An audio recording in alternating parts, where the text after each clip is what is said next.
నమస్తే, welcome to Suman TV. నేను మీ anchor Usha.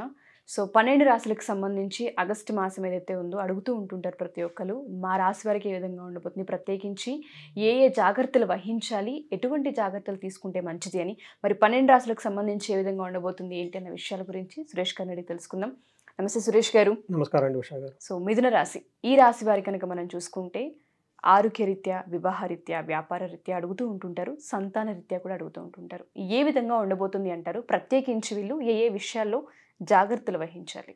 రాశి ఫలాలు తెలుసుకోవటం మనం అక్కడ ఫండమెంటల్ రైట్ అని నేను చెప్తాను అనమాట. ఎందుకంటే మనం మహర్షులు ఇచ్చిన ఒక గొప్ప జ్ఞానం ఈ ఇబ్బందులు పడకుండా, ఈతివాదాలు పడకుండా సంసారాన్ని చాలా హ్యాపీగా నడుపుకోవడానికి, ఉన్నతంగా డిగ్నిటీగా ఎదగటానికి మనిషి సాధించిన పురుషార్థాలు అంటారు. ధర్మము, అర్థము, కామము, మోక్షం. డబ్బు సంపాదించాలన్నా, మంచి పని చేయాలన్నా కానీ చాలా ప్రాబ్లమ్స్ వస్తాయి ఈ రోజుల్లో.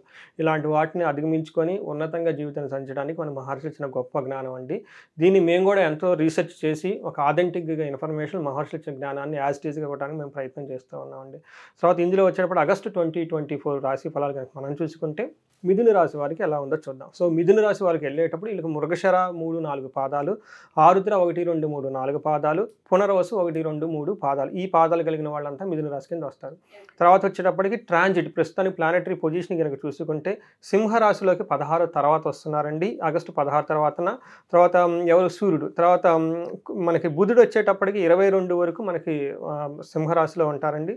తర్వాత శుక్రుడు వచ్చేటప్పటికి కన్యరాశిలో 25వ తారీఖున ఉన్నారండి. అప్పటి వరకు వాళ్ళు సింహరాశిలో ఉంటారు. కుజుడు కూడా వచ్చేటప్పుడు మనకి మిథున రాశిలో 26వ తారీఖు వరకు ఉంటారండి. ఆగస్టు 26న వస్తున్నారండి. ఈ ప్రకారం ఈ ప్లానెట్ పొజిషన్ కనుక మనం చూసుకుంటే ఫస్ట్ 15 డేస్కి వీళ్ళకి ఎలా ఉంటుందంటే ధనం, తర్వాత వ్యాధ్యార్థి, రాతి భయం, విభూతి అని చెప్తారండి. ఈ 4 ప్లానెట్స్ వరుసగా వచ్చారు. సో వీళ్ళకి వచ్చేటప్పటికి సూర్యుడి వల్ల ధనము, తర్వాత రోగాలు వచ్చి వాటి వల్ల సఫరింగ్, అది కుజుడి వల్ల అండి. తర్వాత బుధుడి వల్ల వచ్చేటప్పటికి ఎనిమీస్ నుంచి ఛాలెంజెస్ వచ్చే అవకాశం ఎక్కువ ఉంటుంది. శుక్రుడు వీళ్ళకి సర్వదా సౌఖ్యాన్ని ఇస్తూ ఉంటారండి. తర్వాత 15 డేస్ తర్వాత వీళ్ళకి ఎలా ఉంటుందంటే సూర్యుడు వచ్చేటప్పటికి ధనాన్ని ఇస్తూ ఉంటారు. తర్వాత కుజుడు వచ్చేటప్పటికి కుజుడు ఉన్న పొజిషన్ వల్ల శత్రు బాధ వీళ్ళకి ఎక్కువ వచ్చే అవకాశం ఎక్కువ ఉంటుంది. బుధుడు వల్ల శ్రీయం, ఫైనాన్షియల్ గెయిన్ వస్తుంది. తర్వాత శుక్రుని వల్ల సుఖ, సుహురు, వృద్ధి అంటే ఫ్రెండ్స్, ప్రాస్పెరిటీ, ఆనందం కలిగి ఉంటుంది. ఓవరాల్గా మనం చూసుకుంటే ఫస్ట్ వచ్చేటప్పటికి 15 డేస్ బాగుంటుంది. ఆ తర్వాత వాళ్ళకి 75% బాగుంటుంది. ఓవరాల్గా మనం ఇంకా వేరే ఫ్యాక్టర్స్ కూడా కన్సిడరేషన్ చేస్తే మిథున రాశి వారికి చాలా బాగుంది. అందులో వచ్చేది శ్రావణ మాసం కాబట్టి, పండగల సీజన్ కాబట్టి వీళ్ళకి మిథున రాశి వాళ్ళకి చాలా బాగుంది. ఈ టయాన్ని వీళ్ళు సద్వినియోగపరచుకోవాలని చూద్దాం.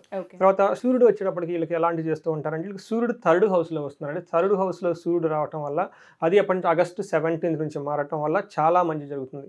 అందులో వీళ్ళకి తామరమూర్తిగా ఉండటం వల్ల రిజల్ట్స్ వచ్చేటప్పటికి 75%, 80% వీళ్ళకి ఫేవరబుల్గా ఉంది అని చెప్పుకోవాలి. ఈ టయాన్ని వీళ్ళు చాలా బెస్ట్ యూటిలైజ్ చేసుకోవాలి. ఎలాంటి విషయాల్లో బాగుంటుందంటే ఆరోగ్యం బాగుంటుంది. ఫస్ట్ నిత్యం సంతోషంగా ఉంటారు. బంధువులు, మిత్రులతో కలయిక. వీళ్ళు గనక వ్రతాలు కానీ ఏమైనా గనక పెట్టుకుంటే మంచి కీర్తి ప్రతిష్టలు వస్తాయి. అనుకున్న పనులు అనుకున్న విధంగా జరుగుతాయండి. ధనలాభం ఉంది వాళ్ళకి, సంతాన సౌఖ్యం ఉంది, ఇష్టమైన కోరికలు తీర్చుకోవడానికి ఈ మనం ముందుగా చెప్తున్నాం కాబట్టి చక్కగా ప్లాన్ చేసుకుంటే అనుకున్న పనులు అయిపోతాయి. స్థానం వల్ల లాభం, ఉన్న పొజిషన్లు ఎక్కడున్నాగా దానివల్ల లాభము, శత్రువులపై జయము, సంసార సుఖము చాలా బాగుంటుంది, ధైర్యము, ఉద్యోగములు అభివృద్ధి. చూడండి ఎన్ని బాగున్నాయి వాళ్ళకి. సో ఏ విధంగా చూసుకున్నా మిథున రాశి వారికి ఈ మాసాంతం బాగుందని చెప్పొచ్చు. తర్వాత వీళ్ళకి వచ్చేటప్పటికి కుజుడు వచ్చేటప్పటికి వీళ్ళకి లోహమూర్తిగా 12వ ఇంట్లో ఉండటం వల్ల ఈ కుజుడు వీళ్ళకి కొన్ని విషయాల్లో ఇబ్బందుల్ని, కొన్ని మంచి విషయాలు చేస్తారు. ఎలాంటి విషయాల్లో ఇబ్బందిగా ఉందని చూద్దాం. వీళ్ళకి రోగాలు వచ్చే అవకాశం ఎక్కువ ఉందండి. ఓకే, ధనానాశనం అయ్యేది ఉంది, శరీరానికి పీడ, అనేక రకమైన ఖర్చులు, స్త్రీలతో విభేదాలు వచ్చే అవకాశం ఎక్కువ ఉంది. అది కూడా 15 డేస్ అండి, కేర్ఫుల్గా ఉండాలి. తర్వాత పలుకుబడి తగ్గటం, వ్యాధులు వచ్చే అవకాశం ఎక్కువ ఉంది అని మనం రోగాలని చెప్పుకున్నాం కాబట్టి అండి. ముందర ఈ విషయంలో కుజుడి విషయంలో వీళ్ళకి అంత సఖ్యతగా లేదు. కానీ ఇదే కుజుడు వీళ్ళకి ఇందాక సూర్యుడు ఇచ్చిన ఫలితాన్ని ఇంకా రెట్టింపు ఉత్సాహంతో వేస్తారండి. వీళ్ళకి దృష్టి ఉండటం వల్ల 3rd హౌస్లో మంచి ఆరోగ్యంగా ఉంటారు, కోరుకునే అన్ని ధనలాభం వస్తుంది, సుఖంగా ఉంటారు, వస్త్రలాభము, ధనలాభము, తర్వాత అధికార వృద్ధి. ఎవరైనా ప్రమోషన్లు ఎక్స్పోర్ట్ చేసుకుంటే అధికారం రావటము, పేరు ప్రఖ్యాతులు, సంతానము, బంగారు వస్తువులు కొనే అవకాశం ఎక్కువ ఉందండి. సో ఓవరాల్గా మార్స్ కొన్ని విషయాలు నెగిటివ్గా ఇస్తున్నా కానివ్వండి, మంచి విషయాలు సూర్యుడితో పాటు మన కుజుడు కూడా ఇస్తున్న వల్ల ఈ రాశి వాళ్ళకి చాలా బాగుందని మనం చెప్పుకోవాలండి. అయితే ఇంకొక విషయాలు వాళ్ళు కేర్ఫుల్గా ఉండాలని, భార్యలతో భర్తలతో ఒకళ్ళ మాట పట్టించుకోవద్దు. ఏదైనా వచ్చినా కానీ జస్ట్ ఫ్రీ గోయింగ్గా వెళ్ళే అవకాశం ఒకటి ఉందండి. 7th హౌస్లో పార్ట్నర్స్తో కానీ ఎవరైనా కానీ సోదరులతో కానీ కోపం లేకుండా పేషెన్సీగా హ్యాండిల్ చేయండి. ఇది ఒక్కటే వాళ్ళకి మనం ఇచ్చే కాషన్ అండి. తర్వాత శుక్రుడు వచ్చేటప్పటికి వీళ్ళకి లోహమూర్తిగా థర్డ్ హౌస్లో ఉన్నారండి. దీనివల్ల అగైన్ మిత్రలాభము, గౌరవ వృద్ధి, మాట చెడుబడి. వాళ్ళు ఏదైనా కానీ ఒక మాట చెబితే చలామణి అవుతుంది. వాళ్ళు చెప్పిన మాట వింటారు అందరూ.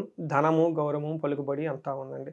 సో ఇదే విషయం వీళ్ళకి 9th హౌస్లో శుక్రుడు కూడా ఆస్పెక్ట్ చేయటం వల్ల మనం ఇందాక చెప్పుకున్నట్టు వీళ్ళకి శ్రావణ మాసం రాబోతుంది కాబట్టి అండి, గురువులపై భక్తి ఉంటుంది ఈ టైంలో. వీళ్ళకి స్వధర్మాన్ని చక్కగా పాటిస్తారు. అనుకున్న పనులను అనుకున్న విధంగా చేసుకుంటారు. మిత్రుల వల్ల లాభము, సుఖ సంతోషము, పెద్దలపై గౌరవము, అభివృద్ధి ఉంటుంది. వీళ్ళకి ఇంకొక కేర్ఫుల్ ఏంటంటే ఎక్కడైనా కనుక ట్రావెల్ చేస్తే ఆ ట్రావెల్ చేసే టైంలో గొడవలే అవకాశం ఉంది కాబట్టి సహనంగా భక్తిగా ఉంటే ఈ మాసం వీళ్ళకి ఒక అద్భుతమైన మాసం అని మనం చెప్పుకోవాలండి. ఇది మనకు వచ్చేటప్పటికి మిథున రాశి వాళ్ళకి అయితే అంగగోచారం అని ఇంకొక కాన్సెప్ట్ ఉందండి జ్యోతిష శాస్త్రంలో. దీని ప్రకారం నక్షత్రం ప్రకారం చేసుకుంటే మృగశిర నక్షత్రం వాళ్ళకి ఐశ్వర్యం ఉంటుందండి. ఫారిన్ వెళ్ళాలనుకున్న వాళ్ళకి మంచి ఆపర్చునిటీస్ ఉంటాయి. తర్వాత వచ్చేటప్పటికి ధనలాభం ఉంది. అదేవిధంగా వీళ్ళు కొన్ని విషయాల్లో భయపడి అవకాశం ఎక్కువ ఉంది. కొన్ని విషయాలు అనుకున్న పనులు అనుకున్నట్టు కావు. అందుకని చెప్పేసి బట్ ఓవరాల్గా బాగుంది కాబట్టి కొన్ని విషయాలు బాగుంటే హ్యాండిల్ చేసుకోవాలి. తర్వాత ఆరుద్ర నక్షత్రం వాళ్ళకి చూసుకుంటే ఐశ్వర్యం బాగుందండి. డబ్బు విపరీతంగా వస్తుంది. ఫారిన్ వెళ్ళే ఆపర్చునిటీస్ ఎక్కువ ఉన్నాయి. ధనలాభం ఉంది. తర్వాత ధనలాభం ఈ ఆరుద్ర నక్షత్రం వాళ్ళకి చాలా ఎక్కువ చూపిస్తుంది. 2 times చూపిస్తుంది అనమాట. అది వీనస్ శుక్రుడు వల్ల వస్తుంది, తర్వాత బుధుడు వల్ల కూడా వస్తుంది. ఇంతవరకు బాగుందండి. కాదు కొన్ని విషయాలు వీళ్ళకి ధనహాని జరిగే అవకాశం కూడా ఉంది కాబట్టి కేర్ఫుల్గా ఉండాలి. అన్నిటికంటే ది బెస్ట్ కంటే పునర్వసు నక్షత్రం వాళ్ళకి ధనలాభం ఉంది, అగైన్ ధనలాభం ఉంది, క్షేమం ఉంది, ఫారిన్లో ఆపర్చునిటీస్ ఉన్నాయి, ఐశ్వర్యం ఉంది. ఒక్కటి కూడా నెగిటివ్ ఫ్యాక్టర్ లేని వాళ్ళు ఎవరంటే పునర్వసు నక్షత్రం వాళ్ళు. ఇది బెస్ట్గా ఉంది. ఈ పునర్వసు నక్షత్రం వాళ్ళకి ఈ టయాన్ని బెస్ట్గా యూటిలైజ్ చేసుకొని ఉన్నతంగా ఎదగాలని చెప్పేసి మీకు ప్లానెట్కి అనుకూలంగా ఉన్నాయి కాబట్టి సత్సంకల్పం మైండ్స్లో పెట్టుకొని కనుక ముందుకెళ్తే దేవుడికి వీళ్ళకి అంతానో మంచి చేసి ఉన్నతంగా ఎదిగే అవకాశాలు ఉన్నాయి. తప్పకుండా సార్. సో ఏ విధంగా చూసుకున్నా మిథున రాశి వారికి అయితే చాలా బాగుందని చెప్పుకోవచ్చు. సో చాలామంది రాశి ప్రకారం ఎప్పుడైతే జాతకం వాళ్ళు చెప్తూ ఉంటామో మీరు చెప్పినట్టుగా కొన్నిసార్లు జరగట్లేదు అంటే మాకు అంత గ్రహాలు అనుకూలించినప్పటికీ కూడా జీవితంలో ప్రాక్టికాలిటీలో కొంత ఇబ్బందులు చూస్తున్నామని అంటూ ఉంటారు. కొంతమంది వివాహం లేటుగా అవుతుంది, ఒకసారి కలవాలి అనుకుంటున్నాం, జాతక రీత్యా అసలు ఏం చేస్తే మంచిదో తెలుసుకోవాలనుకుంటున్నాం అని అడిగే వాళ్ళు ఉంటుంటారు. అటువంటి వాళ్ళకి అపాయింట్మెంట్ కావాలి అనుకున్నా, ఒకసారి జాతకం చూపించుకోవాలి అనుకున్నా, కనకదార హోమంలో కనుక వాళ్ళు అటెండ్ అవ్వాలి అనుకున్నా ఏ విధంగా సార్? సో ఉషా గారు 3 ముఖ్యమైన విషయాలు. ఒకటి, మన మహర్షులు ఇచ్చిన ఈ జ్ఞానాన్ని అందరికీ చేరాలి. ప్రతి ఇంట్లో ఒక వేదిక ఆస్ట్రాలజర్ ఉండాలనే ఉద్దేశంతో ఒక కోర్స్ పెట్టామన్నమాట. మోస్ట్ ఆథెంటిక్గా కోర్స్. అది చాలా సింపుల్గా జ్యోతిషాస్త్రం నేర్చుకునేది. రెండోది, మీరు చెప్పినట్టు జాతకంలో దోషాలు ఉంటాయి. ఉండి ఇబ్బందులు పడితే ఓకే, నో ప్రాబ్లం. కొంతమంది జాతకం బాగుండి ఇబ్బందులు పడుతూ ఉంటారు. అలాంటి వాళ్ళు ఎక్కడో ఏదో ప్రాబ్లం జరిగి ఉంటుంది. మనకి జ్యోతిష శాస్త్రం ప్రకారం ఓకే, వేదాల ప్రకారం వాళ్ళకి మంత్రశాస్త్రం ప్రకారం మనకి గైడెన్స్ ఇచ్చేయచ్చు. సో దట్ ఏంటంటే బాధలు పడకుండా జీవితాన్ని హ్యాపీగా నడుపుతారు. మూడోది, మీరు చెప్పినట్టు ముఖ్యంగా ఈ రోజుల్లో ఎవరి నోట చూసుకున్నా కానీ ధనము. అలానే ధనం సంపాదించడమే అదృష్టం అండి. ఓకే, మనం ఫస్ట్ మన మహర్షులు ఇచ్చింది ఏంటంటే ఆయుష్ ఉండాలి, ఆరోగ్యం ఉండాలి, తర్వాత ధనం ఉండాలి. ధనం సంపాదించకపోతే ఇంక నువ్వేం చేస్తావు? సంసారాన్ని నిలబడుకుంటావు, బిల్లు అసలు ఎలా లైఫ్ అవుతుందండి. తర్వాత మనకి గృహస్థ ధర్మంగా ఉన్నప్పుడు గృహస్థ ధర్మాన్ని పాటించినప్పుడు గృహస్థులకి చాలా రెస్పాన్సిబిలిటీ ఉంది. పిల్లలు ఉంటారు, పెద్దవాళ్ళు ఉంటారు, సన్యాసులు ఉంటారు, సంసాసులు ఉంటారు, గుళ్ళు ఉంటాయి, ఇవన్నిటిని తీసుకోవాల్సిన బాధ్యత సంసారిదండి. వాళ్ళకి ధనం చాలా ఇంపార్టెంట్. ఎవరైనా గనక ధనానికి ఎలాంటి ఇబ్బంది పడుతుందో కానీ మన గనక కన్సల్ట్ అయితే ఈ కనకదార అన్న ఈ ప్రోగ్రామ్ ద్వారా వాళ్ళు మొత్తం డయాగ్నోస్ చేసి అసలు ఏం ప్రాబ్లం ఎందుకు వస్తుంది చేసి మనకు పరిహారాలు చేసి వాళ్ళకి 3 to 6 monthsలో ఆగిపోయిన ధన ప్రవాహాన్ని మొత్తం మళ్ళీ వెనక్కి తీసుకొని రావచ్చు. ఎక్కడైనా లాక్ అయ్యేంటి విషయాలు మనకు గైడెన్స్ ఇస్తే వాళ్ళకి వెంటనే వచ్చేస్తాయి. మనం చాలామంది చూపించుకొని ఎంతమంది మెసేజ్లు పెడుతున్నారు, చాలా ఫీడ్బ్యాక్ కూడా వస్తుంది. సో ఈ అవకాశాన్ని సద్వినియోగం తెలుసుకోవాలండి. ఒక మన మహర్షులు ఇచ్చిన జ్ఞానాన్ని, మంత్రస్థానం ఇచ్చిన జ్ఞానం, వేదాలు ఇచ్చిన వాటిని తెలుసుకొని ఆథెంటిక్ పీపుల్ ద్వారా చేసుకుంటే బాగుంటుంది. తప్పకుండా sir. Thank you sir. Thank you so much.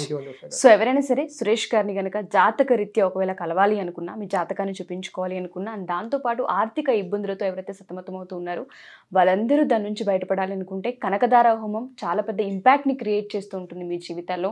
So హోమానికి సంబంధించిన డీటెయిల్స్ తెలుసుకోవాలి అనుకున్నా కింద స్క్రోల్ అవుతున్న కాంటాక్ట్ నెంబర్ని కాంటాక్ట్ చేస్తే సురేష్ గారి మీకు పూర్తి వివరాలు అందిస్తారు. Thank you.